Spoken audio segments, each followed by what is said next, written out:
ਪਿਆਰੇ ਵਿਦਿਆਰਥੀਓ ਅਤੇ ਅਧਿਆਪਕ ਸਾਥੀਓ, ਆਪ ਸਾਰਿਆਂ ਦਾ ਇਸ ਲੈਕਚਰ ਦੇ ਵਿੱਚ ਸਵਾਗਤ ਹੈ।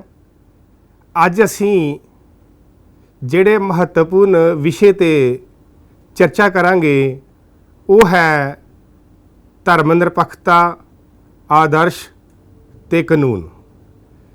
ਸੋ ਪਿਆਰੇ ਵਿਦਿਆਰਥੀਓ, ਅੱਜ ਦਾ ਵਿਸ਼ਾ ਬਹੁਤ ਹੀ ਮਹੱਤਵਪੂਰਨ ਹੈ, ਜਿਹਦੇ ਵਿੱਚ ਅਸੀਂ ਭਾਰਤੀ ਸੰਵਿਧਾਨ ਦੇ ਮੁਤਾਬਕ ਜੋ ਭਾਰਤ ਨੂੰ ਇੱਕ ਧਰਮ ਨਿਰਪੱਖ ਰਾਜ ਐਲਾਨਿਆ ਗਿਆ ਹੈ ਅਤੇ ਭਾਰਤੀ ਸੰਵਿਧਾਨ ਦੇ ਵਿੱਚ ਸਾਡੇ ਸੰਵਿਧਾਨ ਨਿਰਮਾਤਾਵਾਂ ਦੁਆਰਾ ਜੋ ਆਦਰਸ਼ ਬਣਾਏ ਗਏ ਹਨ ਅਤੇ ਜੋ ਕਾਨੂੰਨ ਬਣਾਏ ਹਨ, ਉਹਨਾਂ ਦੇ ਬਾਰੇ 'ਚ ਅਸੀਂ ਅੱਜ ਵਿਸਤਾਰਪੂਰਵਕ ਆਪ ਜੀ ਨੂੰ ਜਾਣਕਾਰੀ ਦੇਵਾਂਗੇ।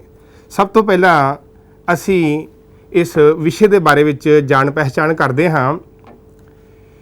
ਭਾਰਤੀ ਸੰਵਿਧਾਨ ਜੋ ਕਿ 26 ਜਨਵਰੀ 1950 ਨੂੰ ਲਾਗੂ ਕੀਤਾ ਗਿਆ ਸੀ। ਹਰ ਦੇਸ਼ ਦੇ ਸੰਵਿਧਾਨ ਦੇ ਕੁਝ ਮੌਲਿਕ ਸਿਧਾਂਤ ਹੁੰਦੇ ਹਨ। ਭਾਵੇਂ ਕਿ ਭਾਰਤੀ ਸੰਵਿਧਾਨ ਕਿਸੇ ਵਿਸ਼ੇਸ਼ ਵਿਚਾਰਧਾਰਾ ਉੱਤੇ ਆਧਾਰਿਤ ਨਹੀਂ ਹੈ, ਪਰ ਫਿਰ ਵੀ ਸਾਡੇ ਸੰਵਿਧਾਨ ਨਿਰਮਾਤਾਵਾਂ ਨੇ ਬਹੁਤ ਸਾਰੇ ਮੌਲਿਕ ਸਿਧਾਂਤਾਂ, ਆਦਰਸ਼ਾਂ ਨੂੰ ਵਿਚਾਰ ਕੇ ਭਾਰਤੀ ਸੰਵਿਧਾਨ ਵਿੱਚ ਪ੍ਰਸਤਾਵਨਾ ਦੇ ਰੂਪ ਵਿੱਚ ਸ਼ਾਮਲ ਕੀਤਾ ਅਤੇ ਇਹਨਾਂ ਆਦਰਸ਼ਾਂ ਨੂੰ ਲਾਗੂ ਕਰਨ ਲਈ ਕਾਨੂੰਨ ਵੀ ਬਣਾ ਦਿੱਤੇ। ਸੋ ਪਿਆਰੇ ਵਿਦਿਆਰਥੀਓ, ਇੱਥੇ ਇਹ ਗੱਲ ਦੱਸਣਯੋਗ ਹੈ ਕਿ ਸਾਡੇ ਸੰਵਿਧਾਨ ਨਿਰਮਾਤਾਵਾਂ ਨੇ ਕੇਵਲ ਸਿਰਫ ਭਾਰਤੀ ਸੰਵਿਧਾਨ ਦੇ ਵਿੱਚ ਸਿਰਫ ਆਦਰਸ਼ ਨਹੀਂ ਸ਼ਾਮਲ ਕੀਤੇ, ਬਲਕਿ ਉਹਨਾਂ ਨੂੰ ਲਾਗੂ ਕਰਨ ਦੇ ਲਈ ਕਾਨੂੰਨ ਵੀ ਬਣਾਏ ਹਨ। ਸੋ ਜਿਨ੍ਹਾਂ ਦੇ ਬਾਰੇ ਵਿੱਚ ਅਸੀਂ ਭਾਰਤੀ ਸੰਵਿਧਾਨ ਦੇ ਵਿੱਚ ਜੋ ਆਈਡਲਸ ਬਣਾਏ ਹਨ, ਜੋ ਸ਼ਾਮਲ ਕੀਤੇ ਗਏ ਸੀ, ਜੋ ਕਿ ਭਾਰਤੀ ਸੰਵਿਧਾਨ ਦੀ ਪ੍ਰਸਤਾਵਨਾ ਵਿੱਚ ਦਰਜ ਹਨ, ਅਤੇ ਬਾਅਦ ਵਿੱਚ ਉਹਨਾਂ ਦੇ ਆਧਾਰ ਦੇ ਉੱਪਰ ਭਾਰਤੀ ਸੰਵਿਧਾਨ ਦੀ ਰਚਨਾ ਕੀਤੀ ਗਈ।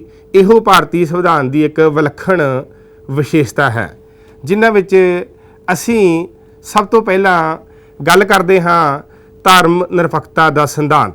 ਭਾਰਤੀ ਸੰਵਿਧਾਨ ਦੇ ਵਿੱਚ ਸਭ ਤੋਂ ਮਹੱਤਵਪੂਰਨ ਸਿਧਾਂਤ ਜਿਹੜਾ ਕਿ ਦਰਜ ਕੀਤਾ ਗਿਆ, India is a secular state, ਜਿਹਦੇ ਬਾਰੇ 'ਚ ਅਸੀਂ ਗੱਲ ਕਰਨ ਜਾ ਰਹੇ ਹਾਂ।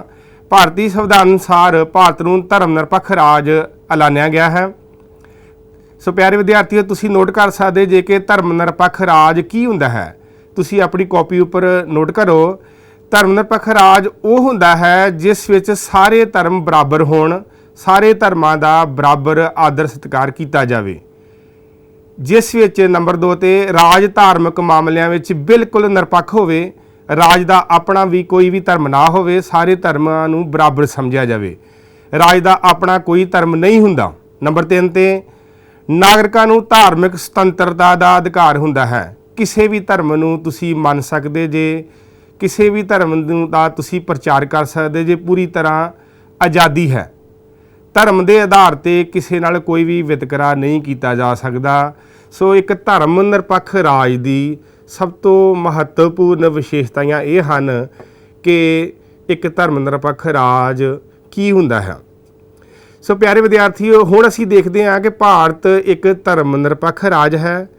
ਭਾਰਤ ਧਰਮ ਨਿਰਪੱਖ ਰਾਜ ਹੈ ਕਿਵੇਂ ਹੈ, ਦੇਖਦੇ ਹਾਂ। ਸਭ ਤੋਂ ਵੱਡੀ ਗੱਲ ਹੈ ਕਿ ਭਾਰਤੀ ਸੰਵਿਧਾਨ ਦੀ ਧਰਮ ਨਿਰਪੱਖਤਾ ਕਿਵੇਂ ਹੈ। ਭਾਰਤੀ ਸੰਵਿਧਾਨ ਦੀ ਜੋ ਪ੍ਰਸਤਾਵਨਾ ਹੈ, ਜਿਵੇਂ ਕਿ ਆਪ ਜੀ ਨੂੰ ਮੈਂ ਪਹਿਲਾਂ ਦੱਸਿਆ ਹੈ ਕਿ ਭਾਰਤੀ ਸੰਵਿਧਾਨ ਦੀ ਪ੍ਰਸਤਾਵਨਾ ਜੋ ਕਿ ਸੰਵਿਧਾਨ ਦੇ ਸ਼ੁਰੂ ਵਿੱਚ ਲਿਖੀ ਗਈ ਹੈ, ਜਿਹਨੂੰ ਭਾਰਤੀ ਸੰਵਿਧਾਨ ਦੀ ਪ੍ਰਸਤਾਵਨਾ ਦੇ ਵਿੱਚ ਧਰਮ ਨਿਰਪੱਖ ਆਦਰਸ਼ ਸ਼ਾਮਲ ਕੀਤਾ ਗਿਆ ਸੀ, ਜੋ ਕਿ ਭਾਰਤੀ ਸੰਵਿਧਾਨ ਦੀ 42ਵੀਂ ਸੋਧ ਵਿੱਚ ਦਰਜ ਕੀਤਾ ਗਿਆ, ਜਿਹਦੇ ਮੁਤਾਬਕ ਹੁਣ ਕਲੀਅਰ ਹੈ ਕਿ ਭਾਰਤ ਪੂਰੀ ਤਰ੍ਹਾਂ ਸੈਕੂਲਰ ਸਟੇਟ ਹੈ। ਭਾਰਤ ਦੇ ਸੰਵਿਧਾਨ ਦੇ ਅਨੁਛੇਦ 25 ਤੋਂ 28 ਤੱਕ ਨਾਗਰਿਕਾਂ ਨੂੰ ਧਾਰਮਿਕ ਸੁਤੰਤਰਤਾ ਦਾ ਮੌਲਿਕ ਅਧਿਕਾਰ ਪ੍ਰਦਾਨ ਕੀਤਾ ਗਿਆ ਹੈ। ਭਾਰਤ ਦੇ ਜਿੰਨੇ ਵੀ ਨਾਗਰਿਕ ਹਨ, ਉਹਨਾਂ ਨੂੰ ਰਾਈਟ ਟੂ ਰਿਲੀਜੀਅਸ ਫਰੀडम ਦਿੱਤਾ ਗਿਆ ਹੈ, ਜੋ ਕਿ ਇੱਕ ਮੌਲਿਕ ਅਧਿਕਾਰ ਹੈ। ਬੱਚਿਓ, ਮੌਲਿਕ ਅਧਿਕਾਰ ਉਹ ਅਧਿਕਾਰ ਹੁੰਦੇ ਹਨ ਜੋ ਕਿ ਭਾਰਤੀ ਸੰਵਿਧਾਨ ਦੇ ਵਿੱਚ ਦਰਜ ਹਨ, ਤੇ ਜੇਕਰ ਉਹਨਾਂ ਨੂੰ ਕੋਈ ਵੀ ਖੋਹਦਾ ਹੈ ਤਾਂ ਅਸੀਂ ਕਾਨੂੰਨਾਂ ਦਾ ਸਹਾਰਾ ਲਿਆ ਜਾ ਸਕਦਾ ਹੈ, ਅਦਾਲਤਾਂ ਦਾ, ਨਿਆਂਪਾਲਿਕਾ ਦਾ ਸਹਾਰਾ ਲਿਆ ਜਾ ਸਕਦਾ ਹੈ। सो एक बड़ी वड्डी गल है कि भारत विच भारतीय नागरिकां नूं कोई भी धर्म मन्नण, उहदा प्रचार करन, किसी भी धर्म के हक विच प्रचार करन, किसी भी धर्म के बारे विच नूं अडॉप्ट करन दा फुली जिहड़ी आ वो फ्रीडम दित्ती गई है। सो इस तो सिद्ध हुंदा है कि भारत एक धर्म निरपक्ष राज है। दूसरी अहम गल कि भारत सरकार का अपना कोई धर्म नहीं है। असी सारे धर्मां दा इसे करके बराबर आदर सत्कार करते हाँ। सो इसकी सब तो वड्डी एग्जाम्पल तुसीं देख सकते जे कि साडे मानयोग प्रधानमंत्री जी जो कि मौजूदा प्रधानमंत्री श्री नरेंद्र मोदी जी, तुसीं देखिया होना बच्चिओ, जो वख-वख राज्यां दा दौरा करते हैं तो उस राज के कल्चरल ट्रेड के मुताबिक ही उन्होंने कई बार जेकर पंजाब च आते हैं तो उन्होंने सिर के उपर पगड़ी पहनाई जाती है, जेकर राजस्थान जाते हैं तो उस दे कल्चर के मुताबिक उन्होंने पगड़ी पहनाई जाती है, जेकर वो हिमाचल च जाते हैं। सो इस तरह करके इस तो क्लीयर है कि साडे भारत सरकार का अपना कोई धर्म नहीं है। सारे धर्मां का बराबर आदर सत्कार किया जाता है, सारे धर्मां नूं इत्थे वधन फुल्लण का बराबर मौका दिता जाता है, किसी उपर जबरदस्ती नहीं। एक समा सी जदों भारत विच मुगलों का राज सी, उस समय जबरदस्ती हिंदुआं नूं इस्लाम धर्म कबूल कराया जाता सी, पर भारतीय संविधान के मौलिक अधिकार 25 तो 28 के मुताबिक जो कि अनुच्छेद 25 तो 28 ਵਿੱਚ दर्ज है, उस दे मुताबिक अज असी कोई भी धर्म नूं ग्रहण कर सकते हाँ, किसी भी धर्म के हक विच प्रचार कर सकते हाँ। सो इहो भारतीय संविधान की एक विशेषता है कि भारत एक धर्म निरपक्ष राज है। इस तो बाद बच्चे देखते हैं कि भारतीय धर्म निरपक्षता की सब तो वड्डी उदाहरण जेकर देखा जाए, साडे देश के राष्ट्रपति और प्रधानमंत्री वख-वख धर्मां दे रहे हैं, जिथे उत्थे भारत सरकार अधीन उच्च अहुदियां ते वख-वख जातां धर्मां दे लोग अज विराजमान हैं। सो तुसीं देख सकते जे बच्चिओ कि जिहड़े हुण तक साडे राष्ट्रपति रहे हैं उन्हां विच तुसीं देखो कि मानयोग ज्ञानी जैल सिंह जी जिहड़े हैं वो सिख धर्म नूं बिलोंग करते सी, जाकिर हुसैन जी, फखरुद्दीन अली अहमद जी, डॉक्टर APJ अब्दुल कलाम जी जो कि इस्लाम धर्म नाल संबंधित सन। तो इस तो इलावा तुसीं देख रहे जे कि होर दूसरे प्रधानमंत्री जो वख-वख धर्मां नाल संबंधित हैं।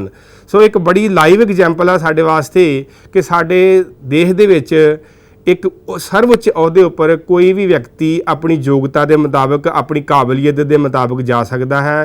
ये विच कोई भी धर्म की गल नहीं, कोई जात की गल नहीं। इस तरह ही बच्चिओ वख-वख अहुदियां उपर भी अज तुसीं देखोगे वख-वख अहुदे सुप्रीम कोर्ट के जज, हाई कोर्ट के जज या दूसरे होर अहुदे वख-वख कमिशनां के अहुदेदार जिहड़े हैं देखोगे तो उच्च योग्यता के मुताबिक पहुँचे हैं। इत्थे कोई धर्म की गल नहीं है, सारे बराबर हैं, सिर्फ योग्यता चाहिए है इन्हां अहुदियां ते पहुँचण दे लई। इस तो बाद असीं देखते हैं कि भारतीय धर्म निरपक्ष राज तो बाद असीं देखते हैं कि भारतीय संविधान दे विच आदर्श अते कानून किहड़े शामिल किए गए हैं। जिवें कि मैं आप जी नूं पहलां दस्सिया है कि भारतीय संविधान के आरंभ विच संविधान की प्रस्तावना दर्ज की गई है। प्रस्तावना की है? एक अजिहा दस्तावेज हुंदा है जिस विच संविधान के मुख उद्देश, उसके मौलिक सिद्धांतां, उसके आदर्शां का वर्णन किया जाता है। प्रस्तावना संविधान निर्मातावां दे मनां दी कुंजी हुंदी है। सो बच्चिओ भारतीय संविधान के बारे विच तुसीं पिछले चैप्टर विच भी पढ़िया है कि संविधान की है। संविधान वो कानूनी दस्तावेज है जिस अनुसार साडे देश का राज प्रबंध चलाया जा रहा है। सो संविधान निर्मातावां ने जदों संविधान की रचना की तो उस समय उन्हां दे ब्रेन दे विच जो उद्देश सी, जिन्हां उद्देशां नूं, जिन्हां आदर्शां नूं ध्यान च रख के उन्हां भारतीय संविधान की रचना की ते उन्हां आदर्शां नूं लागू करन लई जो कानून बनाए हैं उन्हां दे बारे विच हुण असीं एक एक करके चर्चा करांगे कि ये किहड़े-किहड़े आदर्श सी जिन्हां नूं ध्यान च रख के उन्हां भारतीय संविधान की फॉर्मेशन की ते उन्हां आदर्शां नूं सिर्फ आइडियल्स नहीं रहण दिता बल्कि उन्हां नूं लागू करन दे लई बाद विच जो भारतीय संविधान दे विच कानून बनाए हैं बड़े वधिया तरीके नाल उन्हां नूं लागू किया जा रहा है। सो उन्हां दे बारे विच असीं गल करदे हां कि किहड़े-किहड़े आदर्श हैं जिन्हां दे बारे विच ਸਭ ਤੋਂ ਪਹਿਲੀ ਗੱਲ ਹੈ ਕਿ ਭਾਰਤੀ ਸੰਵਿਧਾਨ ਵਿੱਚ ਸੰਵਿਧਾਨ ਦੇ ਕਿਹੜੇ-ਕਿਹੜੇ ਆਦਰਸ਼ ਜੋ ਕਿ ਭਾਰਤੀ ਸੰਵਿਧਾਨ ਦੇ ਨਿਰਮਾਤਾਵਾਂ ਨੇ ਦਰਜ ਕੀਤੇ ਹਨ। ਸੰਪੂਰਨ ਪ੍ਰਭੂਸੱਤਾ ਸੰਪੰਨ ਰਾਜ। ਭਾਰਤ ਇੱਕ ਸੰਪੂਰਨ ਪ੍ਰਭੂਸੱਤਾ ਸੰਪੰਨ ਰਾਜ ਹੈ। ਧਰਮ ਨਿਰਪੱਖਤਾ ਦੀ ਆਪਾਂ ਗੱਲ ਕਰ ਚੁੱਕੇ ਹਾਂ। ਸਭ ਨੂੰ ਬਰਾਬਰ ਨਿਆਂ ਦੇਣ ਦੀ ਗੱਲ ਕੀਤੀ ਗਈ ਹੈ। ਸੁਤੰਤਰਤਾ ਦੀ ਗੱਲ ਕੀਤੀ ਗਈ ਹੈ। ਸਮਾਨਤਾ, ਆਪਸੀ ਭਾਈਚਾਰਾ ਬਰਕਰਾਰ ਰੱਖਣ ਦੀ ਗੱਲ ਹੈ। ਰਾਸ਼ਟਰ ਦੀ ਏਕਤਾ ਅਤੇ ਅਖੰਡਤਾ ਆਦਿ ਸ਼ਾਮਲ ਕੀਤੇ ਗਏ ਹਨ। ਸੋ ਪਿਆਰੇ ਵਿਦਿਆਰਥੀਓ, ਇਹ ਮਹੱਤਵਪੂਰਨ ਆਦਰਸ਼ ਹਨ ਜੋ ਕਿ ਭਾਰਤੀ ਸੰਵਿਧਾਨ ਦੇ ਨਿਰਮਾਤਾਵਾਂ ਨੇ ਦਰਜ ਕੀਤੇ ਤੇ ਉਹਨਾਂ ਨੂੰ ਹੁਣ ਅਸੀਂ ਦੇਖਦੇ ਹਾਂ ਕਿ ਇੱਕ ਇੱਕ ਕਰਕੇ ਪੜ੍ਹਦੇ ਹਾਂ, ਉਹਨਾਂ ਦੇ ਬਾਰੇ ਵਿੱਚ ਜਾਣਕਾਰੀ ਲੈਂਦੇ ਹਾਂ ਕਿ ਕਿਵੇਂ ਉਹਨਾਂ ਨੇ ਇਹਨਾਂ ਨੂੰ ਪੂਰਾ ਕਰਨ ਦੇ ਲਈ, ਕਿਉਂਕਿ ਅਸੀਂ ਕੋਈ ਵੀ ਕੰਮ ਕਰਦੇ ਹਾਂ ਤੇ ਉਹਦੇ ਲਈ ਉਦੇਸ਼ ਹੁੰਦੇ ਹਨ। ਤੁਸੀਂ ਬੱਚਿਓ 8ਵੀਂ ਕਲਾਸ ਦੇ ਵਿੱਚ ਪੜ੍ਹ ਰਹੇ ਜੇ, ਇਸ ਤੋਂ ਬਾਅਦ ਤੁਸੀਂ ਉੱਪਰਲੀਆਂ ਜਮਾਤਾਂ 'ਚ ਜਾਓਗੇ ਤੇ ਆਪਣੀ ਜ਼ਿੰਦਗੀ ਦੇ ਵਿੱਚ ਹਮੇਸ਼ਾ ਹਰ ਇੱਕ ਨੇ ਇੱਕ ਆਬਜੈਕਟਿਵ ਹੁੰਦਾ ਵਾ ਕਿ ਅਸੀਂ ਜ਼ਿੰਦਗੀ ਦੇ ਵਿੱਚ ਇਹ ਕੁਝ ਪ੍ਰਾਪਤ ਕਰਨਾ ਹੈ। ਸੋ ਇਸੇ ਹੀ ਤਰ੍ਹਾਂ ਭਾਰਤੀ ਸੰਵਿਧਾਨ ਦੇ ਨਿਰਮਾਤਾਵਾਂ ਨੇ ਇਹ ਉਦੇਸ਼ ਰੱਖੇ ਸੀ, ਆਬਜੈਕਟਿਵ ਰੱਖੇ ਸੀ ਤੇ ਇਹਨਾਂ ਨੂੰ ਪੂਰਾ ਕਰਨ ਦੇ ਲਈ ਜੋ ਕਾਨੂੰਨ ਬਣਾਏ ਹਨ ਉਹਨਾਂ ਦੇ ਬਾਰੇ 'ਚ ਅਸੀਂ ਹੁਣ ਵਿਚਾਰ ਚਰਚਾ ਕਰਾਂਗੇ। ਸਭ ਤੋਂ ਪਹਿਲੀ ਗੱਲ ਹੈ ਕਿ ਭਾਰਤੀ ਸੰਵਿਧਾਨ ਦੀ ਪ੍ਰਸਤਾਵਨਾ ਦੇ ਮੁਤਾਬਕ ਭਾਰਤ ਪ੍ਰਭੂਸੱਤਾ ਸੰਪੰਨ ਰਾਜ ਘੋਸ਼ਿਤ ਕੀਤਾ ਗਿਆ ਹੈ। ਭਾਰਤੀ ਸੰਵਿਧਾਨ ਦਾ ਪਹਿਲਾ ਆਦਰਸ਼ ਅਤੇ ਉਦੇਸ਼ ਹੈ ਕਿ ਅਸੀਂ ਅੰਦਰੂਨੀ ਅਤੇ ਬਾਹਰੀ ਪੂਰੀ ਤਰ੍ਹਾਂ ਹੁਣ ਸੁਤੰਤਰ ਹਾਂ। ਹੁਣ ਭਾਰਤ ਕਿਸੇ ਵੀ ਵਿਦੇਸ਼ੀ ਸ਼ਕਤੀ ਦੇ ਅਧੀਨ ਨਹੀਂ ਹੈ। ਸੰਪੂਰਨ ਸ਼ਕਤੀ ਲੋਕਾਂ ਦੇ ਕੋਲ ਹੈ। ਸੋ ਪਿਆਰੇ ਵਿਦਿਆਰਥੀਓ, ਤੁਸੀਂ ਸਭ ਤੋਂ ਵਧੀਆ ਐਗਜ਼ਾਮਪਲ ਤੁਸੀਂ ਦੇਖਦੇ ਕਿ ਹਰ ਸਾਲ 15 ਅਗਸਤ ਨੂੰ ਅਸੀਂ ਆਪਣਾ ਆਜ਼ਾਦੀ ਦਿਵਸ ਮਨਾਉਂਦੇ ਹਾਂ ਤੇ ਹੁਣ ਰੀਸੈਂਟਲੀ ਹੀ ਹੁਣ ਆਉਣ ਵਾਲੇ ਦਿਨਾਂ ਦੇ ਵਿੱਚ ਅਸੀਂ ਭਾਰਤੀ ਆਜ਼ਾਦੀ ਦੀ 71ਵੀਂ ਵਰ੍ਹੇਗੰਢ ਮਨਾ ਰਹੇ ਹਾਂ। ਸੋ ਇਸ ਤੋਂ ਕਲੀਅਰ ਹੈ ਕਿ ਅਸੀਂ ਅੱਜ ਪੂਰੀ ਤਰ੍ਹਾਂ ਆਜ਼ਾਦ ਹਾਂ। ਸਾਡੇ ਉੱਪਰ ਨਾ ਹੀ ਕੋਈ ਅੰਦਰੂਨੀ ਦਬਾਅ ਹੈ, ਨਾ ਹੀ ਕੋਈ ਬਾਹਰੀ ਦਬਾਅ ਹੈ। ਪੂਰਨ ਸ਼ਕਤੀ ਲੋਕਾਂ ਦੇ ਕੋਲ ਹੈ। ਅੱਜ ਭਾਰਤ ਪੂਰੀ ਤਰ੍ਹਾਂ ਪ੍ਰਭੂਸੱਤਾ ਸੰਪੰਨ ਰਾਜ ਹੈ। ਸੋ ਸਭ ਤੋਂ ਮਹੱਤਵਪੂਰਨ ਆਦਰਸ਼ ਜਿਹੜਾ ਸੀ ਉਹਨੂੰ ਲਾਗੂ ਵੀ ਕੀਤਾ ਗਿਆ ਹੈ। ਤੁਸੀਂ ਦੇਖ ਰਹੇ ਜੇ ਕਿ ਅੱਜ ਅਸੀਂ ਪੂਰੀ ਤਰ੍ਹਾਂ ਪਾਲਿਸੀ ਮੇਕਿੰਗ ਦੇ ਵਿੱਚ, ਡਿਸੀਜਨ ਮੇਕਿੰਗ ਦੇ ਵਿੱਚ ਭਾਰਤ ਪੂਰੀ ਤਰ੍ਹਾਂ ਇੰਡੀਪੈਂਡੈਂਟ ਹੈ। ਕੋਈ ਵੀ ਕਿਸੇ ਤਰ੍ਹਾਂ ਦਾ ਦਬਾਅ ਨਹੀਂ ਹੈ। ਇਸ ਤੋਂ ਬਾਅਦ ਨੈਕਸਟ ਅਸੀਂ ਦੇਖਦੇ ਹਾਂ ਨਿਆਂ ਦਾ ਆਦਰਸ਼। ਨਿਆਂ ਦੇਣ ਦੀ ਗੱਲ ਕੀਤੀ ਗਈ ਹੈ। ਭਾਰਤੀ ਸੰਵਿਧਾਨ ਸਾਰੇ ਨਾਗਰਿਕਾਂ ਨੂੰ ਸਮਾਜਿਕ, ਆਰਥਿਕ ਅਤੇ ਰਾਜਨੀਤਿਕ ਖੇਤਰ ਵਿੱਚ ਨਿਆਂ ਦਿੰਦਾ ਹੈ। ਸਭ ਤੋਂ ਪਹਿਲਾਂ ਸਮਾਜਿਕ ਨਿਆਂ। ਸਮਾਜਿਕ ਨਿਆਂ ਤੋਂ ਭਾਵ ਹੈ ਕਿ ਜਾਤ-ਪਾਤ, ਧਰਮ, ਰੰਗ, ਨਸਲ ਆਦਿ ਦੇ ਆਧਾਰ 'ਤੇ ਕੋਈ ਵਿਤਕਰਾ ਨਹੀਂ ਕੀਤਾ ਜਾਏਗਾ ਕਿਸੇ ਨਾਲ ਵੀ। ਸੋ ਇਸ ਗੱਲ ਨੂੰ ਲਾਗੂ ਕਰਨ ਦੇ ਲਈ ਕਾਨੂੰਨ ਬਣੇ ਹਨ। ਸੰਵਿਧਾਨ ਦੇ ਵਿੱਚ ਮੌਲਿਕ ਅਧਿਕਾਰ, ਸਮਾਨਤਾ ਦਾ ਅਧਿਕਾਰ ਦਰਜ ਕਰਕੇ ਇਹਨਾਂ ਅਸਮਾਨਤਾਵਾਂ ਨੂੰ ਖਤਮ ਕਰਨ ਦੇ ਪ੍ਰਬੰਧ ਕੀਤੇ ਗਏ ਹਨ। So right to equality fundamental first right ਦਰਜ ਕੀਤਾ ਗਿਆ ਹੈ, ਜਿਹਦੇ ਮੁਤਾਬਕ ਕਾਨੂੰਨ ਦੇ ਸਾਹਮਣੇ ਸਾਰੇ ਬਰਾਬਰ ਹਨ। ਕਿਸੇ ਨਾਲ ਵੀ ਜਾਤ ਦੇ ਆਧਾਰ 'ਤੇ, ਧਰਮ ਦੇ ਆਧਾਰ 'ਤੇ, ਰੰਗ ਦੇ ਆਧਾਰ 'ਤੇ, ਨਸਲ ਦੇ ਆਧਾਰ 'ਤੇ ਕੋਈ ਵੀ ਵਿਤਕਰਾ ਨਹੀਂ ਕੀਤਾ ਜਾ ਸਕਦਾ। ਇਸ ਤੋਂ ਬਾਅਦ ਆਰਥਿਕ ਨਿਆਂ ਦੀ ਗੱਲ ਕੀਤੀ ਗਈ ਹੈ। ਭਾਵ ਸਮਾਜ 'ਚੋਂ ਆਰਥਿਕ ਨਾ ਬਰਾਬਰੀਆਂ, ਆਰਥਿਕ ਅਸਮਾਨਤਾਵਾਂ ਨੂੰ ਦੂਰ ਕਰਕੇ ਆਰਥਿਕ ਅਨਿਆਂ ਨੂੰ ਦੂਰ ਕਰਨ ਦੀ ਗੱਲ ਕੀਤੀ ਗਈ ਹੈ। ਹਰ ਵਿਅਕਤੀ ਨੂੰ ਰੋਜੀ ਰੋਟੀ ਕਮਾਉਣ ਲਈ ਬਰਾਬਰ ਮੌਕੇ ਦੇਣ ਦੀ ਗੱਲ ਕੀਤੀ ਗਈ ਹੈ।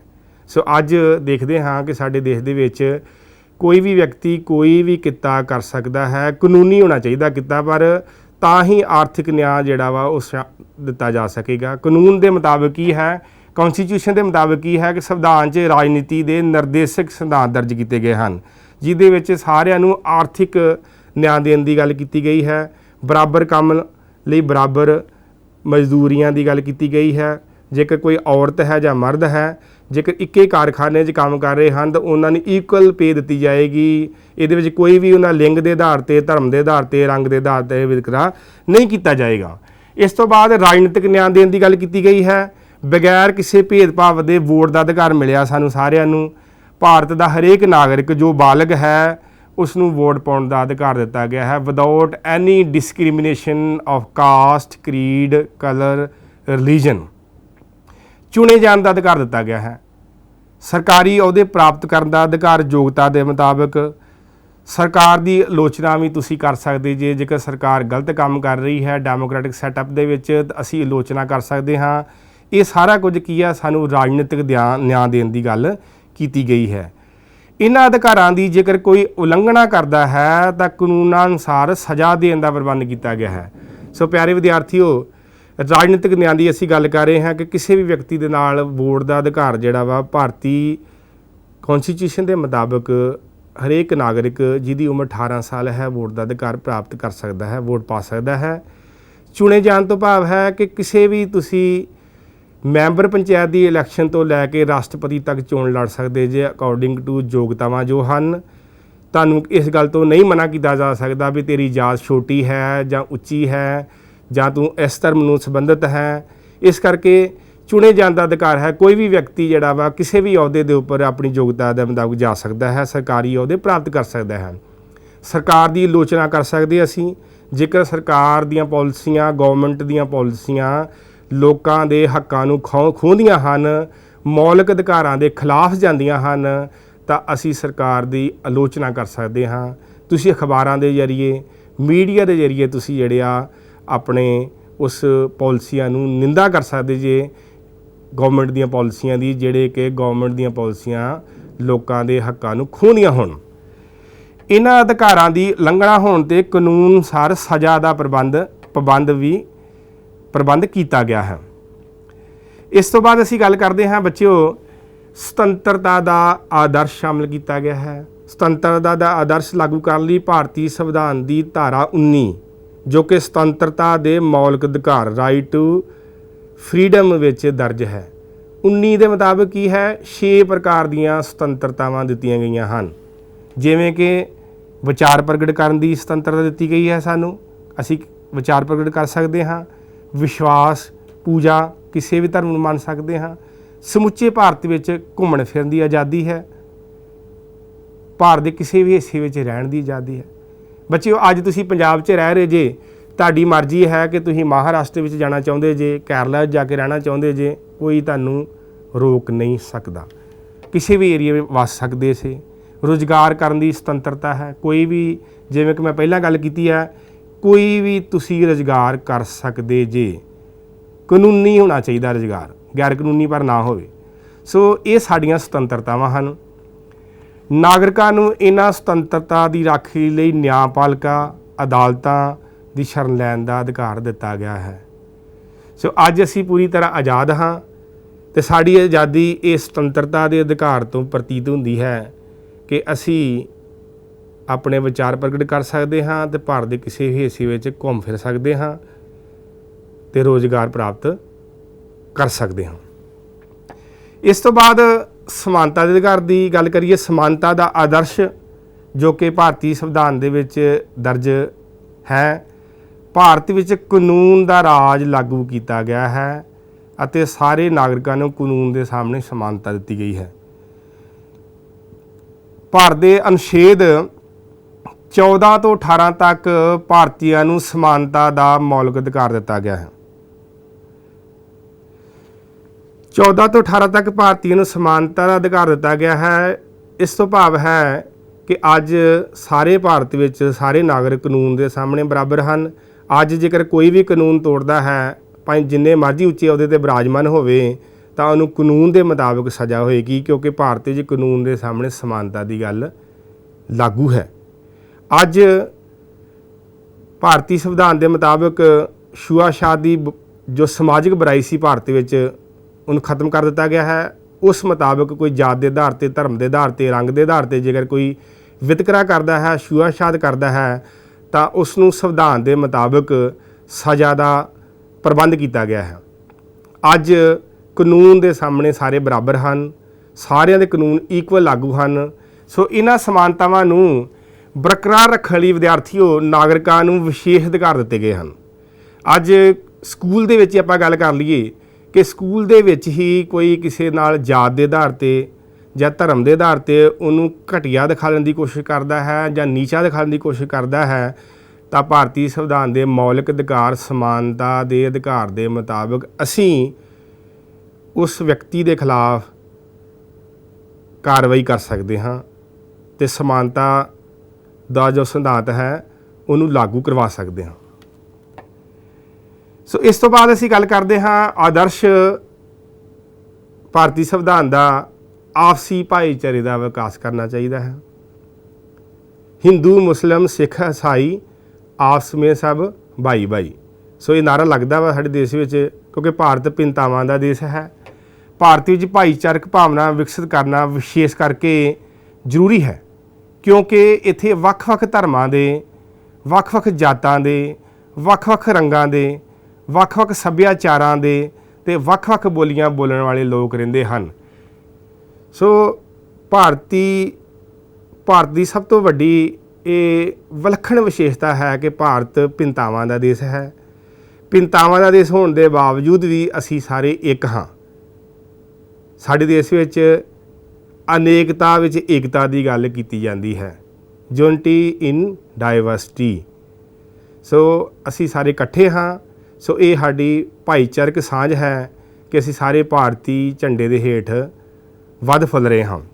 ਨੈਕਸਟ ਸਾਡਾ 6ਵਾਂ ਆਦਰਸ਼ ਜੋ ਕਿ ਭਾਰਤੀ ਸੰਵਿਧਾਨ ਦੀ ਪ੍ਰਸਤਾਵਨਾ ਦੇ ਵਿੱਚ ਦਰਜ ਕੀਤਾ ਗਿਆ ਹੈ,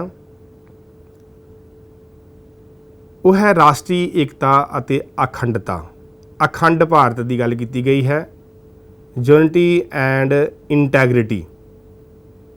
ਸੋ ਪਿਆਰੇ ਵਿਦਿਆਰਥੀਓ, ਭਾਰਤੀ ਸੰਵਿਧਾਨ ਦੇ ਨਿਰਮਾਤਾ ਭਾਰਤ ਵਿੱਚ ਅਨੇਕਤਾ ਵਿੱਚ ਏਕਤਾ ਬਰਕਰਾਰ ਰੱਖਣ ਦੇ ਚਾਹਵਾਨ ਸਨ। ਜਿਵੇਂ ਕਿ ਮੈਂ ਆਪ ਜੀ ਨੂੰ ਪਹਿਲਾਂ ਦੱਸਿਆ ਹੈ ਕਿ ਅਸੀਂ ਇਸ ਲੈਕਚਰ ਦੇ ਵਿੱਚ ਦੇਖ ਰਹੇ ਹਾਂ ਕਿ ਭਾਰਤੀ ਸੰਵਿਧਾਨ ਦੇ ਵਿੱਚ ਸੰਵਿਧਾਨ ਨਿਰਮਾਤਾਵਾਂ ਨੇ ਕਿਹੜੇ-ਕਿਹੜੇ ਆਦਰਸ਼ ਸ਼ਾਮਿਲ ਕੀਤੇ ਹਨ। ਕੀ ਚਾਹੁੰਦੇ ਸੀ ਉਹ ਭਾਰਤ ਵਿੱਚ ਆਜ਼ਾਦੀ ਤੋਂ ਬਾਅਦ ਚਾਹੁੰਦੇ ਸੀ, ਅਤੇ ਉਸ ਨੂੰ ਲਾਗੂ ਕਰਨ ਦੇ ਲਈ ਕੌਂਸਟੀਟਿਊਸ਼ਨ ਦੇ ਵਿੱਚ ਉਹਨਾਂ ਨੇ ਵੱਖ-ਵੱਖ ਕਾਨੂੰਨਾਂ ਦੀ ਫਾਰਮੇਸ਼ਨ ਕਰ ਦਿੱਤੀ ਤਾਂ ਕਿ ਕੋਈ ਵੀ ਇਹਨਾਂ ਦੀ ਬਾਅਦ ਵਿੱਚ ਉਲੰਘਣਾ ਨਾ ਕਰੇ। ਜੇਕਰ ਇਹਨਾਂ ਕਾਨੂੰਨਾਂ ਨੂੰ ਨਾ ਬਣਾਇਆ ਜਾਂਦਾ ਤਾਂ ਹੋ ਸਕਦਾ ਸੀ ਇਹ ਆਈਡੀਅਲਸ ਹੀ ਰਹਿ ਜਾਂਦੇ, ਥੋਥੇ ਵਾਅਦੇ ਹੀ ਰਹਿ ਜਾਂਦੇ, ਪਰ ਉਹਨਾਂ ਨੇ ਆਪਣੀ ਗੱਲ ਨੂੰ ਲਾਗੂ ਕੀਤਾ। ਅੱਜ ਇਸੇ ਕਰਕੇ ਭਾਰਤ ਨੂੰ ਭਿੰਨਤਾਵਾਂ ਦਾ ਦੇਸ਼ ਕਿਹਾ ਜਾਂਦਾ ਹੈ। ਅਖੰਡ ਭਾਰਤ ਦਾ ਉਹਨਾਂ ਨੇ ਸੁਪਨਾ ਲਿਆ ਸੀ ਜਿਹੜਾ ਕਿ ਉਹ ਲਾਗੂ ਹੈ ਅੱਜ। ਇਸ ਕਰਕੇ ਸੰਵਿਧਾਨ ਦੀ ਪ੍ਰਸਤਾਵਨਾ ਵਿੱਚ ਏਕਤਾ ਦੇ ਨਾਲ ਨਾਲ ਅਖੰਡਤਾ ਸ਼ਬਦ ਵੀ ਸ਼ਾਮਲ ਕੀਤਾ ਗਿਆ।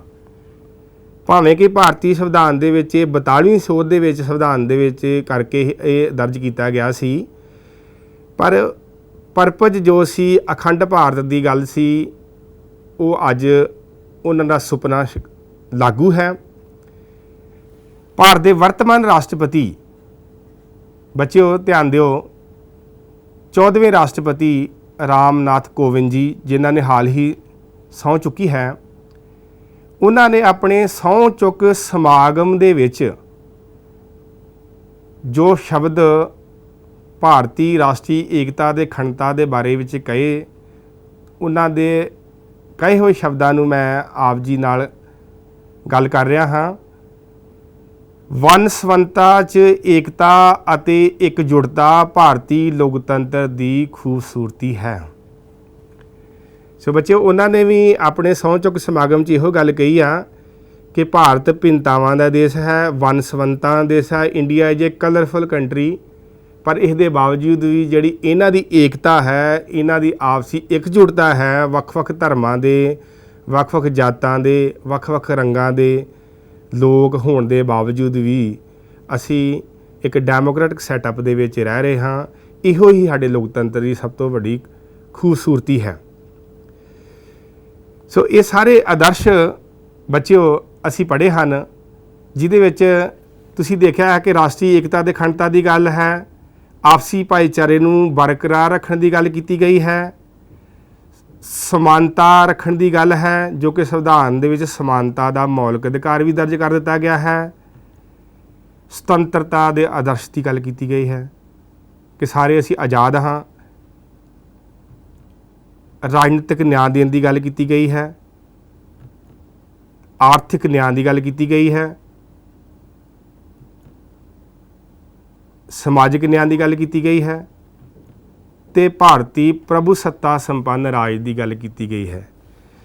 ਸੋ ਪਿਆਰੇ ਵਿਦਿਆਰਥੀਓ, ਇਹ ਸਾਰੇ ਹੀ ਆਦਰਸ਼ ਜੋ ਕਿ ਭਾਰਤੀ ਸੰਵਿਧਾਨ ਦੀ ਪ੍ਰਸਤਾਵਨਾ ਵਿੱਚ ਦਰਜ ਕੀਤੇ ਗਏ ਸਨ, ਤੇ ਇਹਨਾਂ ਸਾਰਿਆਂ ਨੂੰ ਲਾਗੂ ਕਰਨ ਦੇ ਲਈ ਭਾਰਤੀ ਸੰਵਿਧਾਨ ਦੇ ਵਿੱਚ ਕਾਨੂੰਨ ਬਣਾਏ ਗਏ। ਵੱਖ-ਵੱਖ ਕਾਨੂੰਨਾਂ ਦਾ ਨਿਰਮਾਣ ਕੀਤਾ ਗਿਆ, ਜਿਨ੍ਹਾਂ ਵਿੱਚ ਪ੍ਰਮੁੱਖ ਰੂਪ ਵਿੱਚ ਤੁਸੀਂ ਦੇਖਿਆ ਕਿ ਫੰਡਾਮੈਂਟਲ ਰਾਈਟਸ ਜਿਹੜੇ ਹਨ ਉਹ ਸੰਵਿਧਾਨ ਦੇ ਵਿੱਚ ਦਰਜ ਕਰ ਦਿੱਤੇ ਗਏ, ਤਾਂ ਕਿ ਅੱਜ ਅਸੀਂ ਸਮਾਨ ਰਹੀਏ। ਸਮਾਨਤਾ ਦਾ ਅਧਿਕਾਰ ਹੈ, ਜੇਕਰ ਕੋਈ ਖੋਹਦਾ ਹੈ ਤਾਂ ਅਸੀਂ ਕਾਨੂੰਨ ਦਾ ਸਹਾਰਾ ਲੈ ਸਕਦੇ ਹਾਂ। ਸੁਤੰਤਰਤਾ ਦੇ ਦਿੱਤੀ ਗਈ, ਸਮਾਨਤਾ ਦਿੱਤੀ ਗਈ, ਕਿਸੇ ਵੀ ਧਰਮ ਨੂੰ ਮੰਨਣ ਦਾ ਅਧਿਕਾਰ ਦੇ ਦਿੱਤਾ ਗਿਆ। ਭਾਰਤ ਨੂੰ ਧਰਮ ਨਿਰਪੱਖ ਰਾਜ ਐਲਾਨ ਦਿੱਤਾ ਗਿਆ। ਭਾਰਤ ਸਰਕਾਰ ਦਾ ਕੋਈ ਵੀ ਧਰਮ ਨਹੀਂ ਹੋਵੇਗਾ। ਸੋ ਬਹੁਤ ਵੱਡੀਆਂ ਗੱਲਾਂ ਜਿਹੜੀਆਂ ਸੀ ਇਹਨਾਂ ਆਦਰਸ਼ਾਂ ਨੂੰ ਸ਼ਾਮਿਲ ਕਰਕੇ ਬੜਾ ਵੱਡਾ ਕੰਮ ਕੀਤਾ ਭਾਰਤੀ ਸੰਵਿਧਾਨ ਦੇ ਨਿਰਮਾਤਾਵਾਂ ਨੇ। ਸੋ ਉਸ ਲਈ ਕਾਨੂੰਨ ਬਣਾ ਦਿੱਤੇ ਗਏ। ਸੋ ਅੱਜ ਬੱਚਿਓ, ਜਿਹੜੀ ਐਂਡ ਵਿੱਚ ਅਸੀਂ ਸਿੱਟੇ ਵਿੱਚ ਗੱਲ ਕਰਨੀ ਚਾਹਾਂਗੇ, ਇੱਕ ਨਿਚੋੜ ਕੱਢਾਂਗੇ ਕਿ ਭਾਵੇਂ ਭਾਰਤੀ ਸੰਵਿਧਾਨ ਵਿੱਚ ਧਿਆਨ ਦਿਓ ਬਹੁਤ ਸਾਰੇ ਆਦਰਸ਼ ਸ਼ਾਮਿਲ ਕੀਤੇ ਗਏ ਹਨ ਅਤੇ ਇਹਨਾਂ ਆਦਰਸ਼ਾਂ ਸਿਧਾਂਤਾਂ ਦੀ ਪਾਲਣਾ ਲਈ ਸਖਤ ਕਾਨੂੰਨ ਬਣੇ ਹੋਏ ਹਨ। ਕਾਨੂੰਨ ਵੀ ਸਖਤ ਬਣੇ ਹੋਏ ਹਨ, ਪਰ ਅੱਜ ਵੀ ਭਾਰਤ ਵਿੱਚ ਜਾਤਾਂ, ਨਸਲਾਂ, ਖੇਤਰਾਂ, ਧਰਮਾਂ ਅਤੇ ਭਾਸ਼ਾਵਾਂ ਦੇ ਆਧਾਰ 'ਤੇ ਲੜਾਈਆਂ ਝਗੜੇ ਚੱਲ ਰਹੇ ਹਨ। ਹੁਣ ਬੱਚਿਓ, ਸਵਾਲ ਇੱਥੇ ਇਹ ਪੈਦਾ ਹੁੰਦਾ ਵਾ, ਇੰਨਾ ਕੁਝ ਸੰਵਿਧਾਨ ਦੇ ਵਿੱਚ ਦਰਜ ਕਰ ਦਿੱਤਾ ਗਿਆ, ਕਾਨੂੰਨ ਵੀ ਸਖਤ ਹਨ, ਕੋਈ ਜਾਤ ਦੇ ਆਧਾਰ 'ਤੇ, ਧਰਮ ਦੇ ਆਧਾਰ 'ਤੇ, ਰੰਗ ਦੇ ਆਧਾਰ 'ਤੇ ਵਿਤਕਰੇ ਨਹੀਂ ਕਰ ਸਕਦਾ, ਪਰ ਇਹ ਕਿਉਂ? ਤੁਹਾਡੇ ਸਾਰਿਆਂ ਦੇ ਮਨ ਦੇ ਵਿੱਚ ਸਵਾਲ ਆਉਣਾ ਚਾਹੀਦਾ ਹੈ ਕਿ ਅੱਜ ਵੀ ਫਿਰਕਾ ਪ੍ਰਸਤੀ ਦੇ ਆਧਾਰ 'ਤੇ ਦੰਗੇ ਜਾਰੀ ਕਈ ਜਗ੍ਹਾ ਹੋ ਰਹੇ ਹਨ, ਧਰਮ ਦੇ ਆਧਾਰ 'ਤੇ ਵਿਤਕਰੇ ਜਾਰੀ ਹਨ, ਧਰਮ ਨੂੰ ਰਾਜਨੀਤੀ ਦੁਆਰਾ ਇੱਕ ਹਥਿਆਰ ਦੇ ਤੌਰ 'ਤੇ ਵਰਤਿਆ ਜਾ ਰਿਹਾ ਹੈ। ਅੱਜ ਵੀ ਸਾਡੇ ਦੇਸ਼ ਵਿੱਚ ਜਾਤ ਪਾਤ ਪੂਰੀ ਤਰ੍ਹਾਂ ਖਤਮ ਨਹੀਂ ਹੋਇਆ ਹੈ। ਅੱਜ ਵੀ ਖੇਤਰਵਾਦ ਦੀ ਸਮੱਸਿਆ ਬਣੀ ਹੋਈ ਹੈ। ਹਰ ਇੱਕ ਸਟੇਟ ਆਪਣੇ ਖੇਤਰ ਨੂੰ ਪਹਿਲ ਦੇ ਰਹੀ ਹੈ ਕਿ ਮੇਰਾ ਵੱਧ ਤੋਂ ਵੱਧ ਡਿਵੈਲਪਮੈਂਟ ਹੋ ਜਾਏ, ਦੂਜੀ ਸਟੇਟ ਰਹਿ ਜਾਏ, ਜਦੋਂ ਕਿ ਭਾਰਤੀ ਸੰਵਿਧਾਨ ਦੇ ਨਿਰਮਾਤਾ ਕਹਿੰਦੇ ਸੀ ਕਿ ਅਸੀਂ ਸਾਰੇ ਇਕੱਠੇ ਹਾਂ, ਸਾਡੀ ਭਾਈਚਾਰਕ ਸਾਂਝ ਹੈ, ਕਾਨੂੰਨ ਹਨ, ਸਮਾਨਤਾ ਹੈ, ਸੁਤੰਤਰਤਾ ਹੈ, ਧਰਮ ਨੂੰ ਮੰਨਣ ਦੀ ਆਜ਼ਾਦੀ ਹੈ। ਪਰ ਅੱਜ ਫਿਰ ਵੀ ਧਰਮ ਨੂੰ ਇੱਕ ਹਥਿਆਰ ਦੇ ਤੌਰ 'ਤੇ ਵਰਤਿਆ ਜਾ ਰਿਹਾ ਹੈ। ਫਿਰਕਾ ਪ੍ਰਸਤੀ ਦੇ ਆਧਾਰ 'ਤੇ ਰਾਜਨੀਤੀ ਕੀਤੀ ਜਾ ਰਹੀ ਹੈ। ਫਿਰਕੂ ਤਾਕਤਾਂ ਭਾਰੀ ਹੁੰਦੀਆਂ ਜਾ ਰਹੀਆਂ ਹਨ ਦੇਸ਼ ਦੇ ਵਿੱਚ। ਐਜੂਕੇਸ਼ਨ ਪਾਲਿਸੀਆਂ ਵਧੀਆ ਬਣੀਆਂ ਹਨ, ਪਰ ਲਾਗੂ ਕਰਨ ਦੇ ਵਿੱਚ ਖਲਾਅ ਪੈਦਾ ਹੋ ਰਿਹਾ ਹੈ। ਸੋ ਇਹਦੇ ਲਈ ਇਹ ਸਾਰਾ ਕੁਝ ਸਾਡੇ ਦੇਸ਼ ਦੀ ਤਰੱਕੀ 'ਚ ਰੋੜੇ ਖੜੇ ਹੋ ਰਹੇ ਹਨ। ਸੋ ਪਿਆਰੇ ਵਿਦਿਆਰਥੀਓ, ਅੱਜ ਲੋੜ ਹੈ ਕਿ ਇਹਨਾਂ ਜੋ ਆਦਰਸ਼ ਹਨ, ਇਹਨਾਂ ਦੀ ਅਸੀਂ ਦਿਲੋਂ ਪਾਲਣਾ ਕਰੀਏ। ਅੱਜ ਅਸੀਂ ਇਹ ਫਿਰਕੂ ਤਾਕਤਾਂ ਨੂੰ, ਜੋ ਕਿ ਸਾਡੇ ਦੇਸ਼ ਦਾ ਨੁਕਸਾਨ ਕਰ ਰਹੀਆਂ ਹਨ, ਫਿਰਕਾ ਪ੍ਰਸਤੀ ਪੈਦਾ ਕਰ ਰਹੀਆਂ ਹਨ, ਜਾਤ ਪਾਤ ਪੈਦਾ ਕਰ ਰਹੀਆਂ ਹਨ, ਇਹਨਾਂ ਨੂੰ ਪਿੱਛੇ ਕਰੀਏ, ਇਹਨਾਂ ਨੂੰ ਸਿੱਖਿਆ ਗ੍ਰਹਿਣ ਕਰੀਏ, ਐਜੂਕੇਸ਼ਨ ਵੱਧ ਤੋਂ ਵੱਧ ਲਈਏ, ਲੋਕਾਂ ਨੂੰ ਜਾਗਰੂਕਤਾ ਫੈਲਾਈਏ ਕਿ ਧਰਮ, ਜਦੋਂ ਕਿ ਸਾਡਾ ਕੌਨਸਟੀਟਿਊਸ਼ਨ ਕਹਿੰਦਾ ਹੈ ਕਿ ਅਸੀਂ ਜਾਤਾਂ ਦੇ ਵਿੱਚ ਵਿਸ਼ਵਾਸ ਨਹੀਂ ਕਰਦੇ, ਸਾਡਾ ਆਦਰਸ਼ ਬਣੇ ਹੋਏ ਹਨ। ਸਾਡਾ ਕੌਨਸਟੀਟਿਊਸ਼ਨ ਕਹਿੰਦਾ ਹੈ ਕਿ ਅਸੀਂ ਸਾਰੇ ਬਰਾਬਰ ਹਾਂ। ਸਾਡਾ ਕੌਨਸਟੀਟਿਊਸ਼ਨ ਦੇ ਮੁਤਾਬਕ, ਸੰਵਿਧਾਨ ਦੇ ਮੁਤਾਬਕ ਸਾਨੂੰ ਸੁਤੰਤਰਤਾ ਹੈ। ਸੰਵਿਧਾਨ ਦੇ ਮੁਤਾਬਕ ਸਾਨੂੰ ਕਿਸੇ ਵੀ ਧਰਮ ਨੂੰ ਗ੍ਰਹਿਣ ਕਰਨ ਦੀ ਆਜ਼ਾਦੀ ਹੈ। ਪਰ ਇਹ ਸਾਰਾ ਕੁਝ ਫਿਰ ਕਿਉਂ? ਸਵਾਲ ਇਹ ਪੈਦਾ ਹੁੰਦਾ ਹੈ, ਫਿਰ ਕਿਉਂ?